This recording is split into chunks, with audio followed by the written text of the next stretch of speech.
Sex frigates on your... 6 frigates? As in the ships? I was almost proud of you there for a second. Having a hard time reading, are you, David? I wanted some sex frigates. Maybe it was like the... It must be Italian. Kama Sutra, only, like you said, Italian, or maybe from the Roman mythological era. If old wooden ships really do it for you, that's the one you want to read. If you want to get some splinters in your peppers, you want sex with frigates. Yep. 6 of them. That'll definitely guarantee at least a couple of little pinpricks. That's nice. David. Yes. How was today? What was today? Today was day 1 of the Solutionary Summit 2021, which all of our fans came to. We had like lines out the door of fans that were like beating them off with sticks. Which again, us about this. Which again, track back to the splinters in your peppers. It was good. We feigned to be like professional podcasters. No. Seconds. You don't say stuff like that. We are professional podcasters. If we had a visual of what we're recording with right now, you would think that we were living in a third world country and that we did the best that we could. Yeah, David. And Metallica started in a garage. So I started in a garage. Didn't quite end up like Metallica, did I? We're literally like 2 steps away from being like the most famous. We're like this close from supplanting Joe Rogan. As long as I'm James and you're Lars, I'm cool with it. I don't know what that means. And if you didn't, you wouldn't like it. You can have whatever you want. I didn't. You certainly wouldn't like it. I wasn't under any impression it was going to be flattering. Don't worry, you're not the bassist. Okay. Anyway. Yes. So how did you enjoy the Solutionary Summit?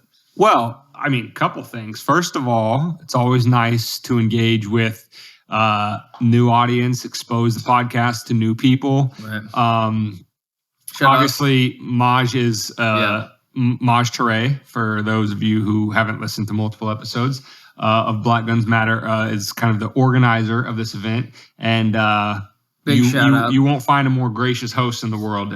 He treats everybody there like they're the top vendor. Like he's known them for, Yeah, like you're the top one who paid for the whole function. Like, awesome guy. I mean, in addition to that, I won $1,000 worth of training, weapons training, and a raffle. God knows you need it. So that's awesome. Oh, real nice, David. Yep. I forgot the other half of this podcast was SEAL Team 6. Floating it out there.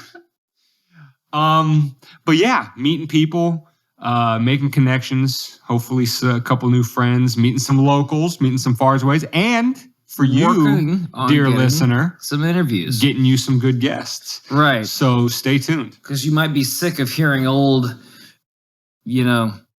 us, boring Dane and David talking about having sex with frigates and giving people splinters in their, reproductive organs. Yeah, I'm pretty sure the guests that we have on will be much more I'd like refined, it if they weren't. I'd like it if they weren't. You know what? I'm going to go down to the local brewery, which is a hard word to say. Brewery. And then find like-minded people like myself and put them on the podcast. We'll just have a good old time just laughing about penises and vagina. Okay, well, what I'll say is this. Please say it.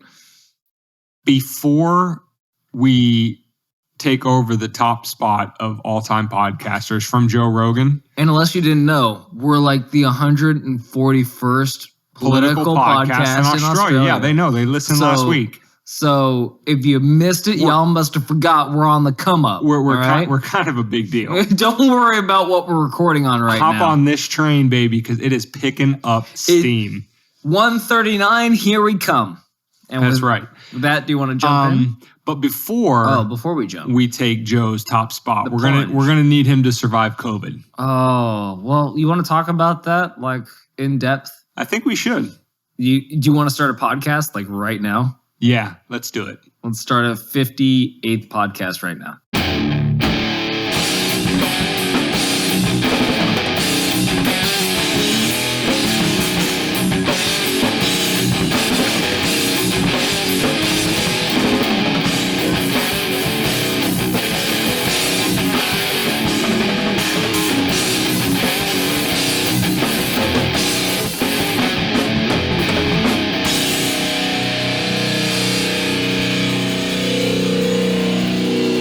welcome to Weapons of Meme Destruction podcast, episode 58. The Fighting 58. I believe that's what David said. Also known as the Von Miller podcast. Oh, shout out to the best. Shout out to Vonnie. Hey. Or he's an outside linebacker. Oh my God. Let's just stop talking. So sorry. Let's just stick to the subject matter. Anyway, podcast episode 58, which can be found at wmdpodcast.com/58. You can also find it on any podcast catcher, iTunes, Stitcher, Spotify, you name it.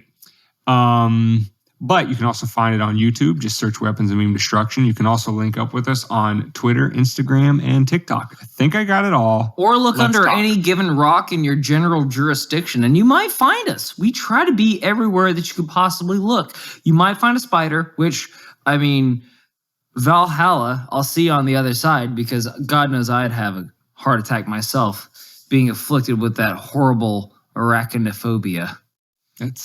Sometimes it does it to you. Yeah. I can. All right. So anyway. Something a little more terrifying than arachnophobia?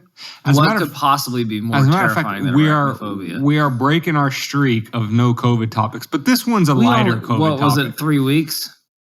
Listen, I would say in the times of COVID, going 3 weeks without talking about it is pretty impressive feat. We did all right. Okay? We did okay. Give us some credit. And really, if you want to get into the nit grit of this one, it's not even about COVID. It's about, one side's attack on one individual that they don't control for not following their narrative to the T. So realistically, it's not even about COVID. Yeah. I think it's more about the phenomenon that COVID has shed a light on. When kind of a mania. Yeah, we've referred to the state as a religion and all that kind of stuff, and it's really reached its zenith, and in terms of COVID, because COVID was just tailor made to be. To take on the form and function of a religion, right? It has its dogma. It has its infallible clerics. Don't question Fauci or you're questioning science. It has its original sin. We've had somebody, make themselves a king of science, like you just said. Yeah. This is like a Game of Thrones episode, but it's just gone on way too long. This is like Game of Thrones episode last season, when it got really shitty. But it's like super boring and exhausting, and no boobies. It's just all no dragons, no nothing. It's just straight. This is depressing. Are you depressed? Oh, I'm depressed. Do you want to stay depressed? Let's keep being depressed. I don't want to go outside. You could die if you go outside. Let's keep being depressed. Good idea. Let's keep being depressed and alive instead of going out, living, and possibly having a 1.8% chance of dying. Back to you, Dave. But yeah, COVID, it's got its sins, its original sin, right? If you get the virus at all, it's not just, oh shit, stuff happens. Like, you're a legit bad person because you got it. Vaxxed or unvaxxed, you're a bad person. Can we take it? It's got its it's got its heretics. That's what this episode's about. Joe Rogan, the heretic, right? He hasn't been following all the religion. No, we talked. The Papa Rogan. They knew Papa Rogues was coming up. Podcast Rogan. Kind of the response to Rogan, admitting, claiming, whatever, posting a video on his Instagram that he got COVID this past weekend. That is today's episode topic, and basically how the cathedral, and again, we're going to reiterate throughout this episode, this is the cathedral at work. This is how it functions. This is how you can spot it in society. The cathedral came out from all corners against Rogan all at once, and it was so predictable. But it was like a jilted ex-girlfriend, like we always say that they are. It's like they were so quick to jump on the bandwagon that he got it, that they missed the entire fact that they might be sinking their own battleship by bringing up the fact that he got it. And how, Dane, could they be sinking their own battleship? By bringing up the fact that Joe Rogan, being anti-vax, which, being a fan of his podcast and a, listener of it, pretty regularly. I can guarantee you he is not anti-vax. He's never gone out and ever said that he believes you should not get the shot. And he prefaces all of his conversations with, I'm just a moron, or I'm just a dumb comedian, or I'm just an MMA commentator, or this, that, or the other disparaging remark telling you that you shouldn't listen to him as an expert. So, Dane, how could they have possibly sunk their ship by bringing up the fact that Joe Rogan got COVID? Yeah, so here's the thing. This is, in my view, a massive tactical error from the Branch Covidians. Because Joe Rogan getting it, and, you know, again, the cathedral from all portions of it all at once. Joe Rogan got COVID. He got COVID. He's an anti-vaxxer. He got COVID, right? They treat getting it like it's a sin. Like, not just it's something that happens to people, even if they're vaxxed. Even when vaccinated people get it, it's almost kind of like hush hush. It's this like embarrassing thing you got to hide. Like, oh my God, I got COVID. Like, oh, it's just the worst thing ever, right? The way the Branch Covidians treat it, they treat it like it's a sin, as opposed to it's a virus, pretty transmissible. A lot of people are getting it. It's just something that happens. When was the last time you told somebody, I think I got the flu, I got the fever, I got chills, I had body aches all weekend, I didn't feel good. And like, oh my God, it was because you flippantly went out and you meant to catch it. You did bad things and you caught it. That's what you get when you get the flu.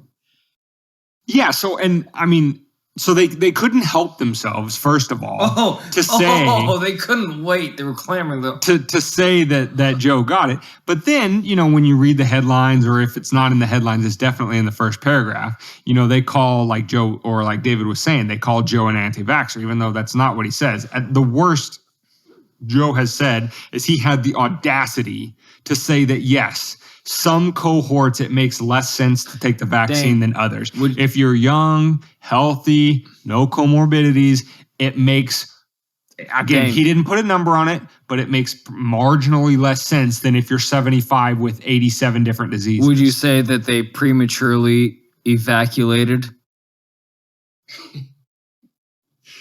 How long was that percolating in your brain? It was like I was trying to say for like the last 5 minutes, but I couldn't find a good way in.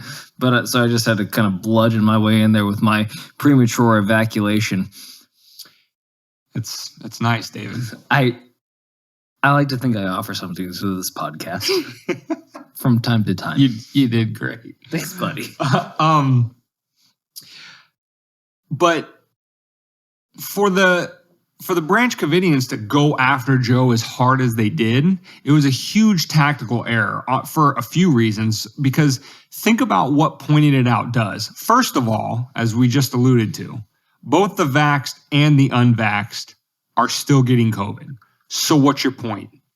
Was your point that because Joe wasn't vaccinated, that's the only reason he got it?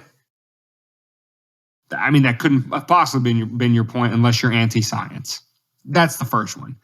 Second of all, you yourself know Joe is a bit of a quote unquote heretic, right? He's not exactly toting the party line because he's not banging the drum in 47 different ways to have every single person vaccinated tomorrow. As we said, he's not against it per se. He's just saying it makes less sense for some people than other people. So you already know he's a heretic. So what you did is you basically handed the loaded gun to your alleged enemy. You would look at him as an enemy. And you said, hey, Mr. Heretic, here's the gun. What's the gun? It's a metaphor for proving us wrong. Because now Joe, who's not vaccinated, who could have taken an alternative treatment route, you know, like ivermectin and an NAD drip and some Z-Packs and, you know, just some things that has been circulating. This might help with COVID. You open the door wide open for him to do that, and basically would be a one-person test subject to his millions and millions of listeners. Monoclonal antibodies. Ah, yes, monoclonal antibodies. And you open the door and let him do an alternative treatment method, which you have said doesn't work, doesn't help, yada, yada, yada. And you've now let this person go, hey, guys, I had it. I did this. I'm okay 3 days later. And say that to millions of people. Well, here's the thing, Huge tactical error. Here's the thing, too, is that they've let 3 things slip. And I'm going to hearken on to that last one. They didn't mention within their own stories, usually, that the video that he admitted that he got COVID and that they're using as evidence against him, later on in the video, he says, I'm fine 3 days later. I feel great. I'm back to working out. I'm doing all my normal stuff. So that means that his treatments worked.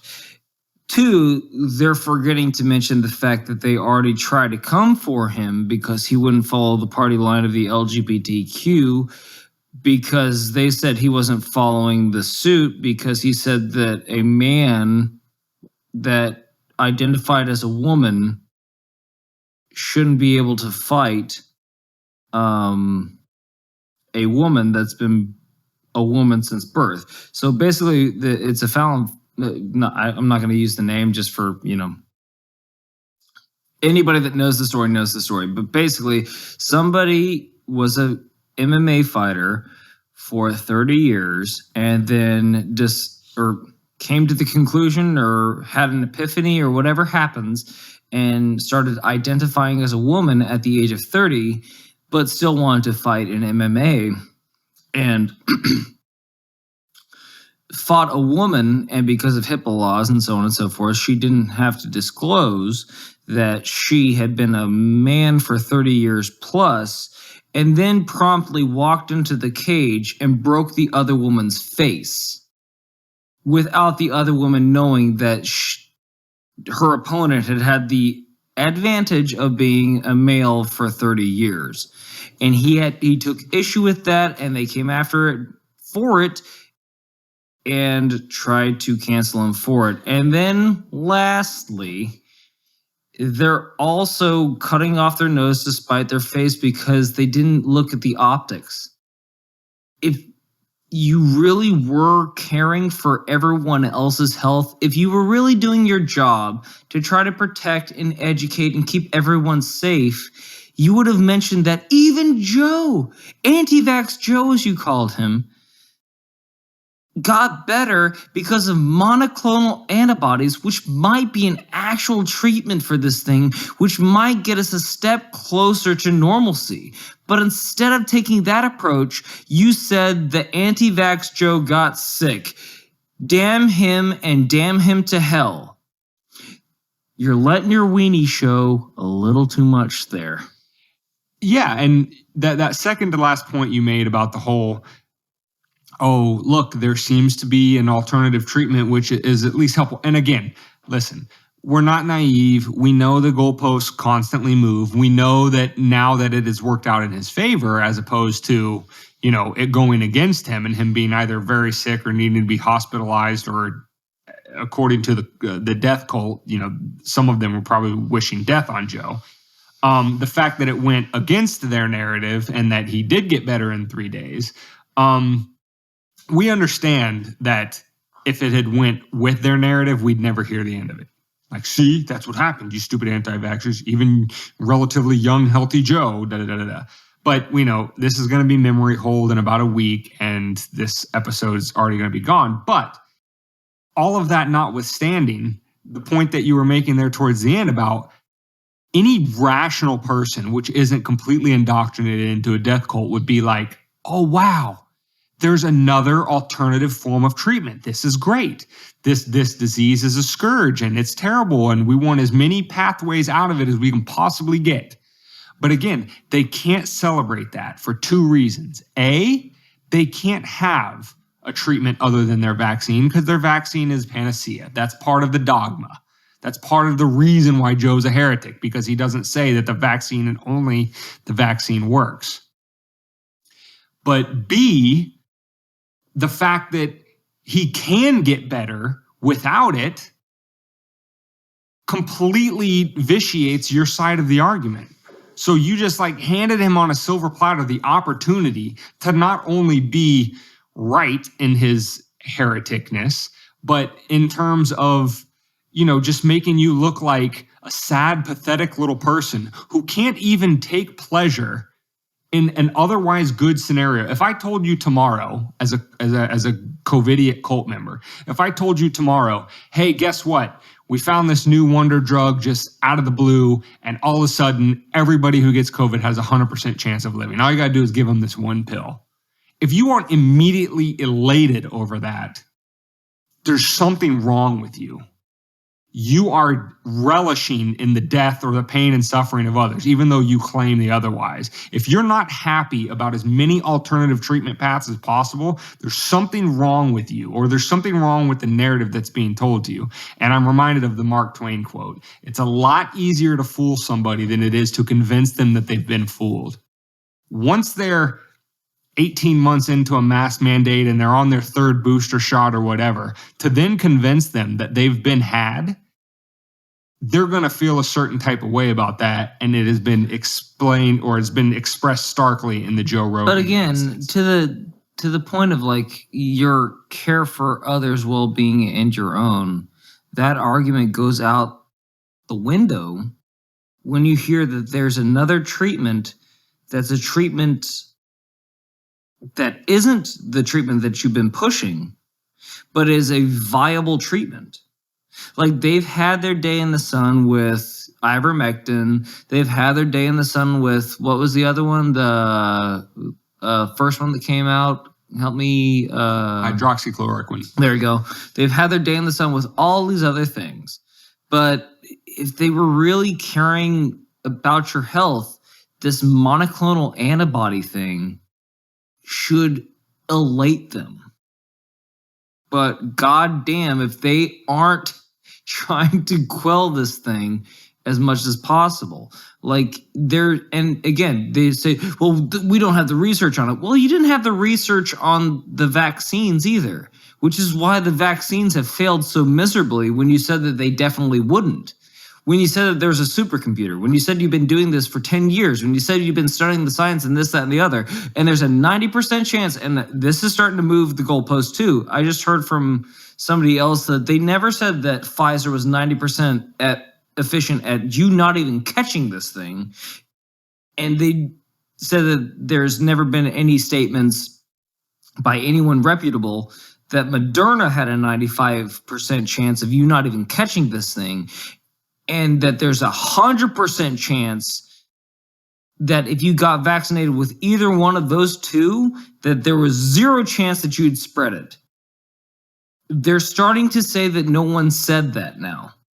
Again, moving the goalposts. So if you aren't going to hold the people that are reporting to you daily and telling you what to regurgitate and what you need to believe and what you need to hold others accountable for not believing because you believe it, then you need to hold them accountable when they're wrong. So now you're not a part of somebody that's trying to improve the problem or get out of the problem. You're just trying to be right about it. Exactly. You're trying to say that you were right the entire time, and that's why everyone needs to follow you, which means that you don't care about everyone's health. You care about being right. And that is insidious, my friends. And I think as we get to the twilight of this episode, we've in this discussion figured out what the meme is. Because when we were thinking about this topic, I was like, what is the meme that needs to be destroyed? And the meme that, I mean, it's obvious now that I think about it, and it's obvious all throughout COVID, is that he's lying. We knew it the entire time. Is that the meme is we're always right. Is this idea that people who believe in the state always have this concept, this perfect concept in their mind of what the state is about. It's just a bunch of dispassionate, objective public servants that are just trying to do what's best for you. And when you think about COVID in terms of, the cult members who, follow Fauci, and all of that kind of stuff, right? Follow quote unquote the science, who have the people that have bought into the narrative hook, line, and sinker, every part of it. Sure. Right? All of it is fundamentally based, they will tell you, is fundamentally based on public health. They care about public health more than you do. That's why they're following the silence. They care about it more than you do. That's why they got vaccinated. They didn't get it for themselves. Some of them did, but they got it for everybody else, right? They're protecting grandma. Right. Again, all of that is premised on the idea that what is being told to them by the establishment, by the cathedral, what is being told to them is this is what needs to be done for public health. Now, when you see how they react to someone like Joe Rogan, either explicitly, probably in some cases, Twitter is a cesspool, so I'm sure you've probably seen people on Twitter literally wishing his death, and some more implicitly, like the major news articles that say, haha, anti-vax Joe Rogan got COVID, right? They're subtly or sometimes overtly cheering for the demise of another person, for him to be punished. And when it turns out that that's not the case, they can't take any joy in the fact that, hey, there might be another alternative treatment. They have to almost kind of memory hole the whole thing. Like I said, in a week, you will not even know that this even occurred. It will be so memory hold so fast because he met the narrative head on and says, listen, I'm only one person. I'm not an entire double-blind gold standard study to say that, yes, these treatments actually work. But as one person who did it, it worked for me. Is that worth more follow-up? I think so. Is it not worth more follow-up? Well, the Branch Covidians would say absolutely not. But here we are. And the funniest thing about it all is that it was a totally unforced error on their part. If they had just ignored the fact that he got COVID, none of this would be an issue. But because they had to trounce it out on every headline all week long, almost gleefully over it, they couldn't help themselves. They couldn't help themselves to hand the gun to their quote-unquote opponent because they just wanted to just dig it at somebody who wasn't buying the narrative. And then it's hilarious. It's gross. It's not hilarious. It's gross. And just because Fox News didn't run it doesn't mean that you were any more removed from it at all. Like, this could have just as easily been a vaccinator that died that you guys reveled in too. So, like, let's call a spade here. Like, there's no innocent parties in this when you're referring to media and cancellations and let's call a spade misinformation. You're getting what you want to hear and you're hearing what you want to hear. And when the world, i.e. truth, says differently, you say that it's accountable for it. And it's not. The world keeps on spinning, dude, whether you agree with it or not. Period. That's right. So, listen, our bit of advice, here's our action items. I have two. We're getting action items two now? Separate. I mean, we said we kind of wanted to move in this direction, okay. Because I'm with it. Listen, go. In the spirit of the Solutionary Summit, we want to give our listeners action items to try to make the world a little bit better place one at a time. And one episode at a time. Listen, although we have silly little names for you, Branch Covidians, Covidians, COVID cult members, Let's that be kind honest, of stuff. most of them aren't listening to us anyway. I know. If they were, they'd turn us off in the first 30 seconds. Your action item is to be a little bit slower to judgment on this particular topic, because maybe you don't have such dogmatic beliefs in other areas of your life, but for whatever reason, you do about COVID. So we would say just be a little less quick to judgment for two reasons. A, because as in this example, you don't want to hand a loaded gun to your opponent and give them a chance to prove you wrong or make you look silly. So that's, for your own tactical advantage. But B, you're not going to win hearts and minds by being someone like that, who takes glee in other people's misfortune and absolutely refuses to celebrate when it actually turns out in their favor. That's just not a nice person that anybody wants to be around. So that's the first action item for you on that side of the ledger. Don't be so quick to judgment. Action item for the non-COVID members, maybe the fence sitters, maybe those, not people like us, who have our way of thought, but like people who could be swayed one way or another. Look at the actions more importantly than the rhetoric. When they tell you, when the COVIDians tell you public health, public health, public health, public health, and a situation like this betrays their true intentions, that this isn't about public health. This is about being right. And what they have decided is right needs to be forced on you at all costs. Look at their actions. If you are even remotely close to being swayed in their, to their side of the argument, look at their actions and decide yourself if you want to align yourself with those kind of people. And if you think we're being a little too overzealous with the last point, I challenge you, dear listener, if you are out there and you're like, you know what, Dana and David, I don't truly believe that they are that insidious. Okay, we are willing to hear your opinion out. We are willing to hear your rebuttal. All you need to do for us to hear your rebuttal, give us one clip where CNN, Fox News, MSNBC, the Washington Post, the New York Post, any source of information that comes out and says, hey, we got this wrong. We were wrong about this. Yeah. And we are citing the point that we were wrong, and now we're changing it, and we admit fault. We apologize, and we will become better from this mistake. Go ahead. Well, on that point, David, I'll just tell you this. I'll hold my breath, if you will. So, another way you could tell us whether we're right, wrong, or indifferent is by coming to the website for this particular episode. And I want to make a clarification because David lied to me. I did The lie. Von Miller episode 58 was this past week. So this would be episode 59, David. You see how I did that? So, he's a clever little shrew. I'm a little bitch. Come to wmdpodcast.com/59, not 58. That's what I said. And jump in the comment section. Tell us why we're wrong. Tell us why we're right. Tell us why Joe's awesome. Tell us why Dr. Fauci's awesome, whatever.